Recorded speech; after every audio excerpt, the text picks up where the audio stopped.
नमो अरहंताणं नमो अरहंताणं नमो अरहंताणं। की साधना करने वाले साधकगण साधना के लिए शक्ति चाहिए और शक्ति के लिए शरीर चाहिए। शरीर के बिना शक्ति नहीं होती और शक्ति के बिना साधना नहीं होती। शक्ति शरीर में पैदा होती है। हम नहीं खाते, यदि बिना खाए शक्ति प्राप्त हो जाती, किंतु खाए बिना शक्ति प्राप्त नहीं होती। एक दिन नहीं खाते हैं तो रात को तारे दिखने लग जाते, 2-4 दिन नहीं खाते हैं तो घुटने टिकने लग जाते, और 10-20 दिन नहीं खाए तब तो और कुछ घटित होने लग जाता है। खाना जरूरी है शरीर को धारण करने के लिए, इसलिए हमारे जीवन का, शरीर का और आहार का गहरा संबंध है। साधना जरूरी और साधना के लिए शरीर का होना जरूरी, स्वस्थ होना जरूरी, और शरीर को टिकाए रखने के लिए आहार करना जरूरी। हम आहार करते हैं, किंतु आहार भी एक समस्या है, खाना भी एक समस्या है। बहुत बड़ी समस्या है कि क्या खाएं, कितना खाएं, कब खाएं। जो आहार शक्ति देता है वही आहार शक्ति को कम भी कर देता है। हाँ, शक्ति को छीन लेता है, ले लेता है। दोनों बातें हैं। आहार एक आलंबन है तो आहार एक खतरा भी है। इसलिए मनुष्य को विवेक करना होता है। काम नहीं चलता विवेक की, आहार की बड़ी कठिनाई होती है।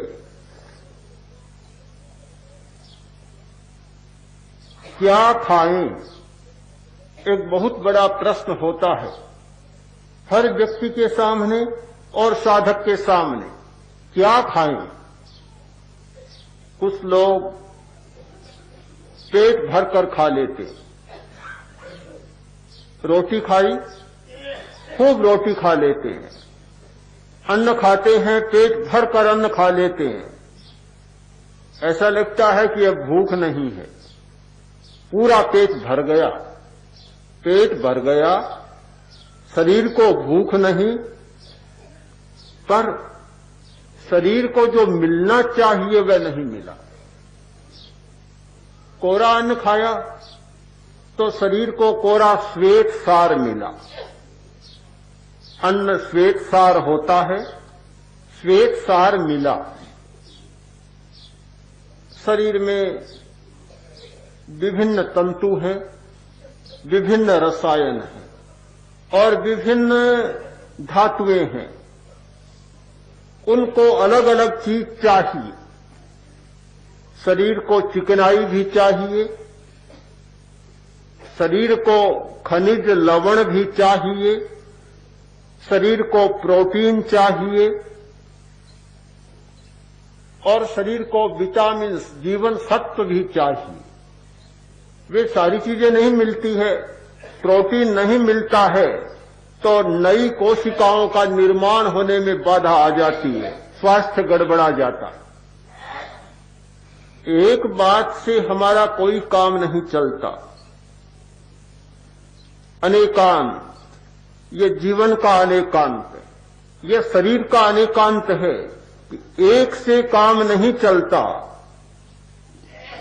आज से 50 वर्ष पहले लोग बहुत जल्दी बूढ़े हो जाते थे, और बूढ़ा होने का कारण था प्रोटीन बहुत खाते, या श्वेतसार या प्रोटीन। खूब अन्न खाओ, खूब मिठाइयां, खूब दूध, घी, दही, बस खूब खाओ। सारा भोजन पौष्टिक होता, जल्दी बूढ़ा होना ही है। खूब दूध पीने वाला जवान नहीं रह सकता, जल्दी बूढ़ा होगा। खूब रोटी खाने वाला जल्दी बूढ़ा होगा, क्योंकि बुढ़ापे को बचाने वाले तत्व हैं क्षार।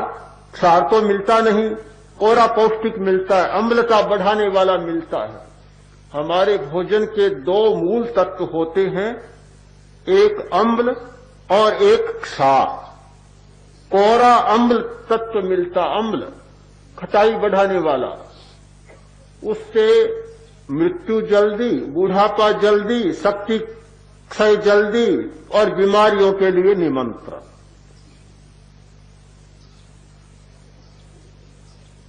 जितनी तली हुई चीजें, चटपटी चीजें, ये सारी अम्लता बढ़ाने वाली चीजें।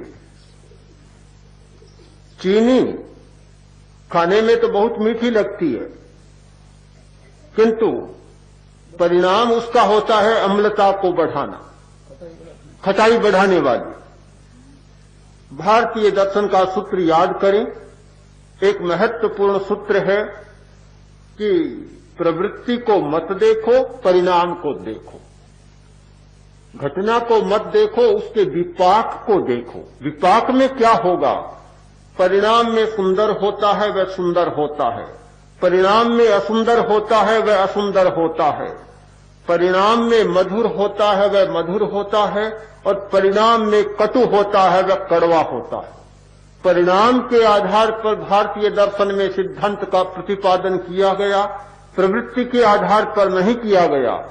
प्रवृत्ति तो अभी अच्छी लगती है, पर हमारी तो कहावत है, अरे अभी तो तिलक किया है, सूखे तब देखना, सूखे तब देखना। अभी तो संबंध जुड़ा है, आगे देखना क्या होता है। अभी तो नई नई शादी की है, आगे देखना क्या होता है। हाँ, कैसा रंग खिलता है। तो नया संबंध, नया योग, नई प्रवृत्ति का मूल्यांकन नहीं किया जा सकता। मूल्यांकन परिणाम काल में किया जा सकता है कि परिणाम क्या होता है। चीनी खाने में मीठी और परिणाम में खटाई बढ़ाने वाली, अम्लता बढ़ाने वाली। आंवला खाने में खट्टा होता है, परिणाम में मधुर होता है। आंवला मधुरता पैदा करता है, अम्लता को कम करता है, और चीनी अम्लता को बढ़ाती है। लोग, कल ही मैंने सुना, शिविर में कमरे में बैठा था, बाहर से आवाज आ रही थी कि दूध फीका है, चीनी नहीं। दूध तो मीठा होता है, किसने कहा दूध फीका है? दूध तो अपने आप में मीठा है, पर जीभ को चीनी का स्वाद हो गया तो बेचारा दूध फीका लगेगा ही, और क्या होगा। हम मीठे को भी फीका मान लेते हैं। दूध में तो बहुत चीनी होती है, दूध में बहुत मिठास होती है, पर जिन लोगों ने चीनी का ही स्वाद चखा, उनको दूध मीठा लगेगा कैसे? चाय से कोई विरोध नहीं, कोई विरोध नहीं है। चाय ने कुछ भी नहीं बिगाड़ा है किसी का, पर कठिनाई यही है, चाय, कॉफी, महुआ, ये सारे अम्लता बढ़ाने वाले। फिर इस बात को मैं स्पष्ट करना चाहता हूं, एक बात पर ध्यान दें कि कोई भी बीमारी हुई और चाय, ये जानबूझकर बीमारियों को बढ़ाने का एक उपाय है। अम्लता की बीमारी, पित्त की बीमारी, खट्टी डकारें, अल्सर पेट में, या एसिडिटी, अम्लता की बीमारी, चाय पीना भयंकर नुकसान होता है।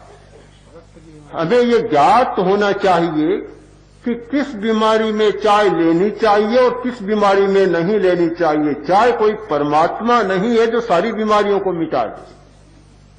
चाय कोई सर्वशक्तिमान तत्व नहीं है जो सब कुछ ठीक कर दे।